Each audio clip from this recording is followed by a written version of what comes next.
الحمد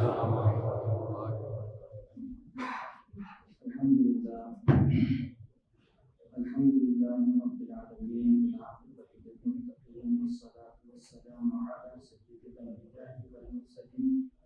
وعلى آله وأصحابه الطيبين الطاهرين أما بعد أعوذ بالله من الشيطان الرجيم بسم الله الرحمن الرحيم الذين ينفقون أموالهم بالليل والنهار سرا وعلانية فلهم أجرهم عند ربهم ولا خوف عليهم ولا هم يحزنون آمنت بالله صدق الله العظيم وصدق رسوله النبي المكتوب الأخبار الكريم ونحن على ذلك لمن الشاهدين والشاكرين والحمد لله رب العالمین۔ قرآن مقدس کی جس آیت کریمہ کی تلاوت کرنے کا شرف حاصل کیا ہے اس کے متعلق کچھ معلومات آپ کے گوشگزار کرنے سے پہلے آیت مراقبے کا انتہائی ادب و احترام کے ساتھ اپنی اور ساری کائنات کے مرکز عقیدت بے اعتبار شاہی کو قام کیے انہوں خزران مریضوں کے رمضان نائبے پر ابیہ محمد مصطفیٰ جناب محمد صلی اللہ علیہ وسلم جس طریقے سے درود پاک پڑھاؤں گا آپ حاضر علم پڑھنے کی کوشش کریں۔ الصلاۃ والسلام علیک یا رسول اللہ، الصلاۃ والسلام علیک یا حبیب اللہ، الصلاۃ والسلام علیک یا نور اللہ صلی اللہ تعالی علیہ وسلم۔ اللہم صل وسلم وبارک علی سیدنا محمد النبی الأمی الحبیب العالی القدر العظیم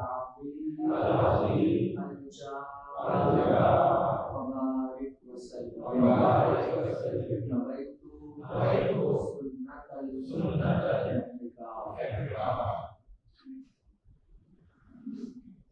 میرے پیارے آقا علیہ السلام کے پیارے دیوانوں، ماہ رمضان المبارک کا ایک اشرا ہم سے رخصت ہو چکا ہے اور دوسرے اشرے میں ہم لوگ داخل ہیں مغفرت والے اشرے میں،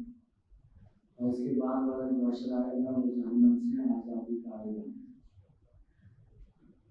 ماہ رمضان المبارک کے اندر اللہ پاک نے بہت ساری نعمتیں، بہت ساری برکتیں اس میں پنہا رکھی ہے، اس میں پوشیدہ رکھی ہے، اور جب انسان ماہ رمضان میں ان چیزوں کو کرتا ہے تو اللہ رب العزت ان کو ہمیشہ خوش بھی رکھتا ہے، شاد و آباد بھی رکھتا ہے۔ آج میرے گفتگو کا جو عنوان ہے وہ ہے سخاوت، یعنی سخی جو ہے، سخاوت کرنے والا اللہ کی نظر میں کیسا ہوتا ہے، اور سخی کے لیے کیا کیا بشارتیں ہیں۔ آج انشاءاللہ اس پر ہم گفتگو کریں گے۔ میں نے قرآن مقدس کی سورہ بقرہ کی آیت میں نے آپ کے سامنے تلاوت کی تھی۔ اللہ پاک ارشاد فرماتا ہے الذین ينفقون اموالهم باللیل والنہار سرا وعلانیۃ، کہ وہ لوگ جو اپنے مال کو اللہ کی راہ میں خرچ کرتے ہیں، ينفقون اموالهم باللیل والنہار، رات میں اور دن میں، سرا وعلانیۃ، چھپا کر کے یا اعلانیہ طور پر، جس طور پر بھی اللہ کی راہ میں مال خرچ کرتے ہیں، فَلَهُمْ أَجْرُهُمْ عِنْدَ رَبِّهِمْ،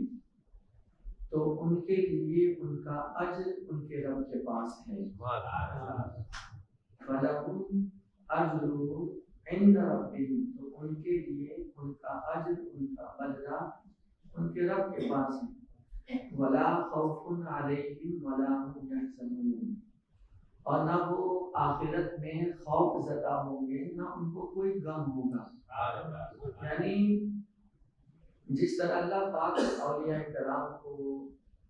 انبیاء کرام کو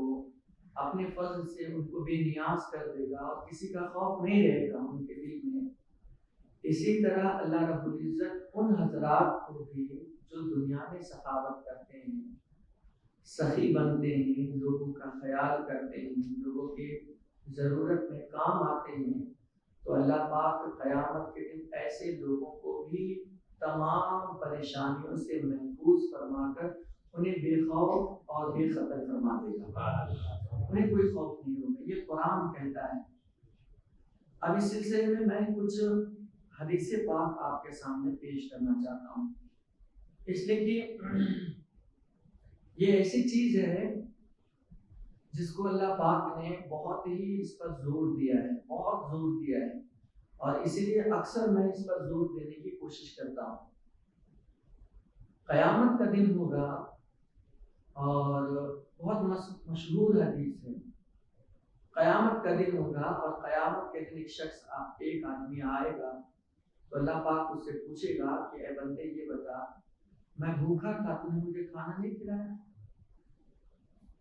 میں بیمار تھا میری عیادت کو نہیں آیا، میرے جسم سے کپڑے نہیں تھے تو نے مجھے کپڑے نہیں پہنائے۔ تو وہ بندہ اللہ رب العزت کی بارگاہ میں کہے گا کہ مولا تو بھوکا کیسے ہے، تو ہی تو سب کو کھانا کھلاتا ہے، تو اب پیاسا کیسے ہے جبکہ تو ہی سب کو پانی پلاتا ہے، تو اب بیمار کیسے ہے جبکہ تو ہی بیماروں کو شفا دیتا ہے، اور تو اور بے لباس کیسے ہے اس لیے کہ تو ہی جو ہے سب کو لباس پہناتا ہے۔ تو اس وقت اللہ رب العزت یہ ارشاد فرمائے گا، میرے بندے میرا فلاں بندہ بیمار تھا، اگر تو اس کی عیادت کر لیا ہوتا تو گویا میری عیادت کیا ہوتا، میرا فلاں بندہ بھوکا تھا، اگر تو اس کو کھلا دیا ہوتا تو گویا تو مجھے کھلا دیا ہوتا، میرا فلاں بندہ پیاسا تھا، اگر تو اس کو پلا دیا ہوتا تو گویا تو مجھے پلا دیا ہوتا، میرا فلاں بندہ بے لباس تھا، اگر تو اس کو لباس دے دیا ہوتا تو گویا تو مجھے لباس پہنا دیا ہوتا۔ آپ اندازہ لگائیے، یہ میں نے اپنے الفاظ میں حدیث پاک کو آپ کے سامنے پیش کیا تاکہ آپ کو اچھے سے سمجھ میں آ جائے۔ آپ غور کرنے کی بات ہے اللہ رب العزت اپنے بندوں سے کس حد تک کے محبت فرماتا ہے، کس حد تک محبت کرتا ہے۔ اسی لیے ایک اور حدیث آپ ذہن میں رکھیے، ارحموا من فی الارض یرحمکم من فی السماء، تم زمین والوں پر رحم کرو، آسمان والا رب تم پر رحم فرمائے گا۔ آپ کسی پر رحم کرو گے، آپ کسی کے ساتھ اچھا کرو گے نا، تو اللہ پاک ضرور آپ کا کسی نہ کسی ذریعے سے ضرور اچھا فرمائے گا۔ تو جب بھی ممکن ہو اللہ پاک موقع دے، اور اللہ نے آپ کو یہ استطاعت والا بنایا ہے تو یہ موقع آپ کو ضائع نہیں کرنا چاہیے، ہمیشہ اس چیز میں آپ کو آگے رہنا چاہیے۔ دو چیزیں اگر انسان کے اندر آ جائیں تو میرے آقا صلی اللہ علیہ وسلم نے یہ اسے بشارت دی ہے کہ وہ اللہ کا محبوب بھی ہو جاتا ہے اور اللہ کا پیارا بھی ہو جاتا ہے۔ دو عادت اگر کسی کے اندر آ جائے، صرف دو عادت، اور حضور علیہ السلام فرماتے ہیں ان دو عادتوں میں سے پہلی عادت ہے سخاوت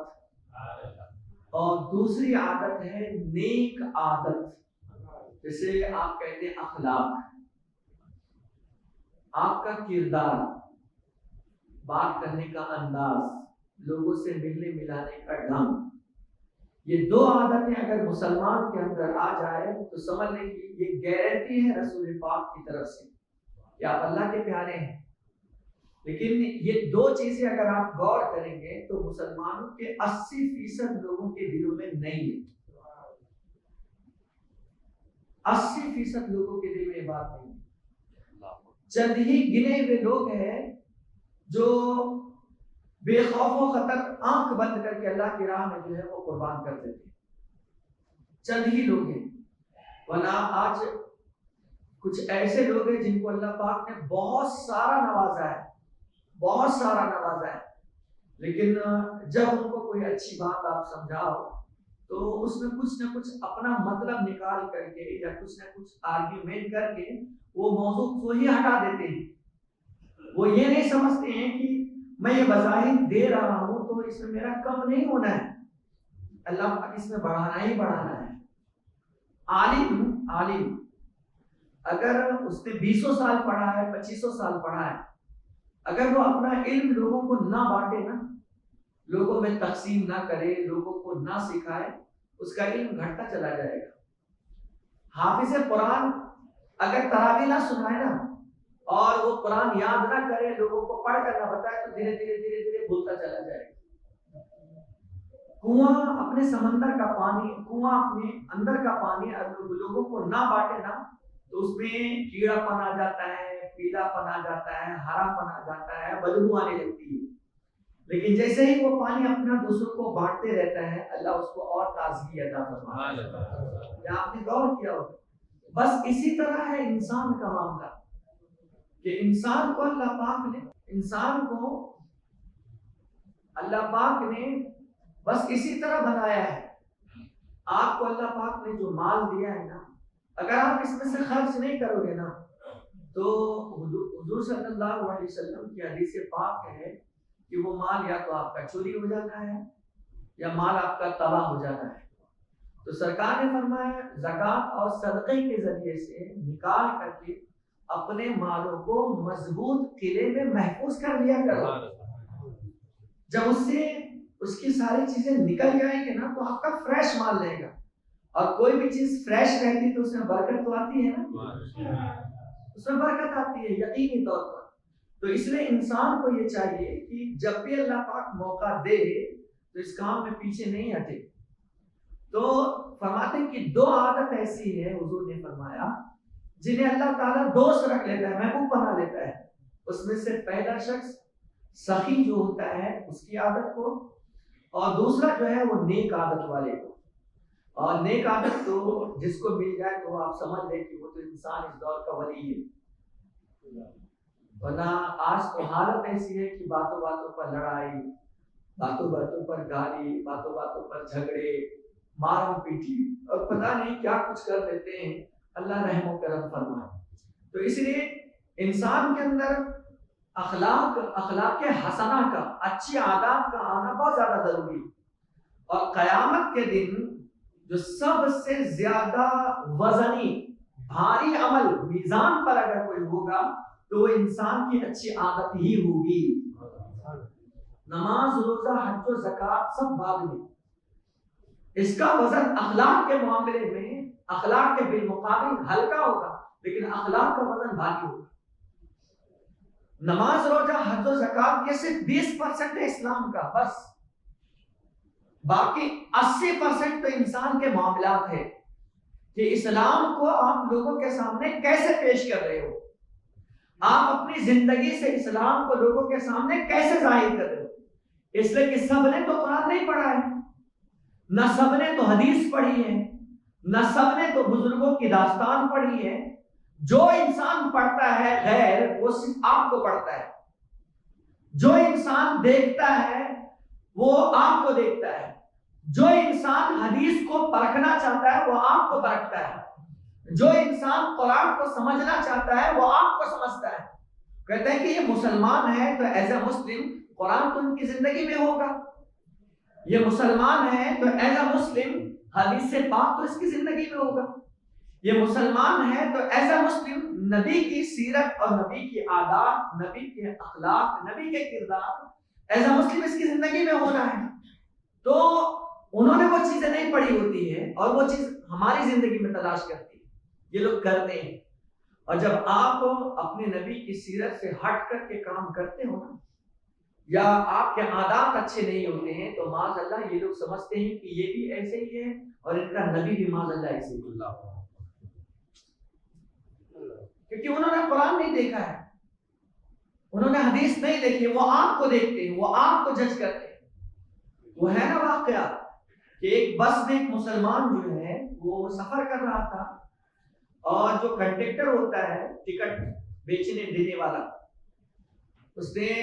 پیسے دیا اس مسلمان نے، کہا کہاں جانا ہے؟ تو کہا مجھے فلاں جگہ پر جانی ہے۔ تو اس کنڈکٹر نے جان بوجھ کر کے 1 روپیہ زیادہ دے دیا، جان بوجھ کر کے 1 روپیہ مسلمان کو زیادہ دے دیا۔ وہ پیسہ گنا تو دیکھا کہ اس میں پیسے تو زیادہ ہے، پھر وہ سوچنے لگا دونوں طرح کی، یار یہ لوگ ہمارا تو ایسے ہی بہت سارا پیسہ لے لیتے ہیں چھٹی کے نام پر، اس کے نام پر، آج میری باری ہے، میں 1 روپیہ لے لیتا ہوں ایکسٹرا۔ پھر تھوڑی دیر بعد سوچا کہ یار نہیں، اسلام میں یہ جائز نہیں ہے، 1 روپیہ زیادہ ہے تو کیا ہوا، لیکن اس کو نہیں پتا چلا تو کیا ہوگا، لیکن اللہ کو تو معلوم ہے نا، اللہ دیکھ رہا ہے۔ یہ تڑپ جب اس کے دل میں آئی نا تو وہ کنڈکٹر کو بلا کر کہتا ہے بھائی جان یہ جو 1 روپیہ آپ نے پیسہ جو دیا ہے نا، یہ غلطی سے آپ نے 1 روپیہ زیادہ دے دیا۔ تو اس کنڈکٹر نے کیا کہا پتا ہے؟ نہیں، میں غلطی سے نہیں دیا ہوں، میں تم کو جان بوجھ کر کے دیا ہوں، کیونکہ میں نے سنا ہے کہ مسلمان کبھی امانت میں خیانت نہیں کرتا ہے، اور یہی میں تمہیں آزما رہا ہوں، میں نے سب دیکھ لیا ہے، اور آج ایک مسلمان کو مجھے آزمانا تھا جو میں نے تمہیں آزما دیا ہے۔ وہ بندہ جب بس سے اترتا ہے سب سے پہلے اللہ کی بارگاہ میں شکر ادا کرتا ہے کہ اے اللہ، میں نے 1 روپے کے بدلے میں اسلام کو بیچنے سے بچا لیا ہے، ورنہ 1 روپے میں اسلام کو بیچ دیتا، صرف 1 روپے میں۔ تو یہ ہے اسلام۔ آپ یہ مت سمجھئے کہ اسلام کو آزمایا صرف عالم سے جاتا ہے، اسلام کے حوالے سے ہر آدمی کو آزمایا جاتا ہے۔ اگر آپ کا نام مسلمان کا لیبل آ گیا نا تو ہر آدمی جس طرح مجھے سمجھے گا اسی طرح آپ کو سمجھے گا۔ مسلمان ہونے میں ہم سب برابر ہیں، کلمہ ہم نے سب ایک ہی پڑھا ہے، تو اسی لیے اسلام کے حوالے سے بہت غور کیا کرو، لین دین کے معاملے میں، آنے جانے کے معاملے میں، سفر کرنے کے معاملے میں، کہیں بھی اس چیز کا خیال رکھیں کہ سب سے پہلے اسلام کو آپ ترجیح دیں۔ یہ نہیں کہ مجھے کوئی نہیں پہچانتا ہے، آپ کو کوئی پہچانے نہ پہچانے، آپ کا خدا تو آپ کو پہچانتا ہے نا۔ آزمائش کے لیے تو ہر لمحہ ہم کو تیار رکھنی ہے۔ لِيَبْلُوَكُمْ أَيُّكُمْ أَحْسَنُ عَمَلًا، اللہ فرماتا ہے میں تمہیں آزماؤں گا اور وہ تمہیں آزمائے گا کہ تم میں کیا، کس کے کام جو ہے نا، تمہارا کون سا عمل اللہ کی بارگاہ میں اچھا ہے، یہ تمہیں آزمائے گا۔ اور ایسا نہیں کہ مسلم سے ہی آزمائے گا، کہیں بھی وہ آزما سکتا ہے، اور ہو سکتا ہے کہ اگر دوسری جگہ پر تم اپنا اخلاق اچھے انداز میں پیش کرو گے نا تو تمہارے اس اچھی عادت کی وجہ سے اس سامنے والے کے دل میں اسلام کی محبت پیدا ہو جائے، یہ بھی تو ہو سکتا ہے۔ اور ایسے ہزاروں مثالیں ملتی ہے دنیا میں کہ مسلمانوں نے اپنا اخلاق لوگوں کے سامنے پیش کیا، تب جا کر کے کہتے ہیں کہ ہاں مسلمان ایسے بھی ہوتے ہیں، اور ریئل مسلمان ایسے ہوتے ہیں، تب ان کی زبان سے یہ صاف لفظ نکلتا ہے۔ تو میرے آقا علیہ السلام نے فرمایا کہ جن کے اندر 2 عادت ہوتی نا، ایک سخاوت کی اور دوسری اچھی عادت کی، تو سرکار فرماتے ہیں اللہ پاک اس کو اپنا محبوب بنا لیتا ہے، اپنا پیارا۔ کہیں بھی بیٹھو، کہیں بھی بیٹھو، لیکن اپنے کردار کا خیال رکھو، عادت آپ کی بری نہیں ہونی چاہیے، اپنی ذات سے آپ کبھی بھی کسی کو برا نہ کرو، ہو سکے آپ کو تو آپ کسی کے ساتھ اچھا کرو، اور اگر اچھا نہیں کر سکتے ہو تو کسی کے ساتھ برا بھی مت کرو، بلکہ برا کہو بھی مت کسی کو۔ اور سرکار آگے فرماتے ہیں 2 لوگ ایسے ہیں جن کو اللہ پسند فرماتا ہی نہیں ہے، پسند ہی نہیں کرتا ان کو، ان میں سے ایک ہے بخیل، کنجوس، مائزر، ایک ہے بخیل اور دوسرا ہے بدخوئی والا، برے اخلاق والا، بری عادت والا، اللہ پاک اس کو پسند نہیں کرتا ہے۔ ایک حدیث میں نے پڑھی ہے، اللہ کے نبی علیہ السلام کی بارگاہ میں ایک صحابی آ کر کے پوچھتے ہیں کہ یا رسول اللہ صلی اللہ علیہ وسلم، ایک عورت ہے اور وہ نمازی ہے، پرہیزگار ہے، تہجد بھی پڑھتی ہے، ہر اچھے کام کرتی ہے، صدقہ و خیرات میں بھی بہت آگے ہے، لیکن اس کی زبان سے اس کے پڑوس والے محفوظ نہیں ہیں،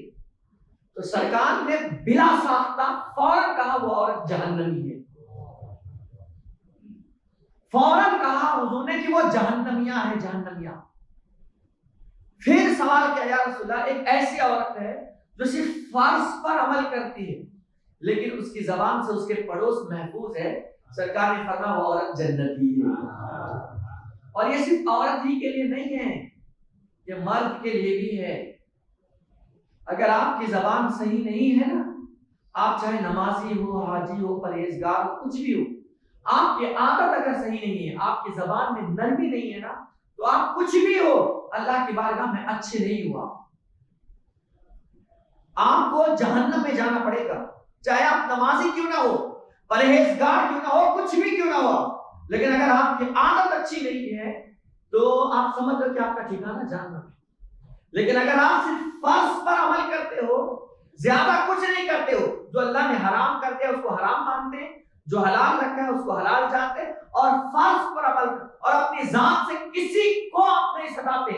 تو میرے رسول کے فرمان کے مطابق اسے بشارت ہے کہ وہ انسان جنتی ہے۔ اس لیے اپنی عادت کو سنوارو۔ آج کل تو باتوں باتوں پر کوئی بھی بات کرتے تو ایک تبرک بطور گالی دے دیتے۔ اذان کے بعد اور آگے بات پیش کرتا ہوں۔ تو میں یہ عرض کر رہا تھا کہ مخالفت جو ہے، کنجوسی بہت خطرناک چیز ہے اور بد اخلاقی بھی بہت خطرناک چیز ہے۔ ان دونوں چیزوں کو آپ اپنے اندر سے ختم کریں۔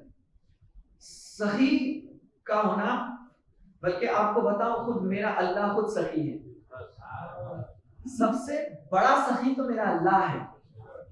اور اس کی مثال آپ کو دیتا ہوں۔ حضرت ابراہیم علیہ السلام، آپ نے اکثر سنی ہے نا وہ حدیث، وہ واقعہ کہ حضرت ابراہیم علیہ السلام جو ہے نا، بہت انتہائی سبق آموز یہ واقعہ ہے۔ حضرت ابراہیم علیہ السلام کا معاملہ ایسا تھا کہ آپ کبھی بھی تنہا کھانا کھاتے ہی نہیں تھے جب تک کہ اپنے دسترخوان پر کسی نہ کسی مہمان کو بلا نہ لیں۔ ابھی ہمارے تو مہمان آ جائے تو چہرہ اتر جاتا ہے، اور ہماری وائف کا زیادہ ہوتا ہے، کیا روز روز لگا رکھے ہو، کیونکہ اس کو کھانا بنانا پڑتا ہے نا، جب دیکھو تب ہم کسی نہ کسی کو گھسائے رہتے ہیں، کوئی کام دھندا ہے کہ نہیں، تو ایسا زیادہ چلنے لگتا ہے۔ تو خیر، جب بھی مہمان ہمارے گھر آتے ہیں نا، تو 9 دن پہلے تقریباً اللہ پاک ان کی روزی ہمارے گھر بھیج دیتا ہے۔ جب مہمان ہمارے گھر آتا ہے تو آنے کے ساتھ جب وہ واپس جاتا ہے نا،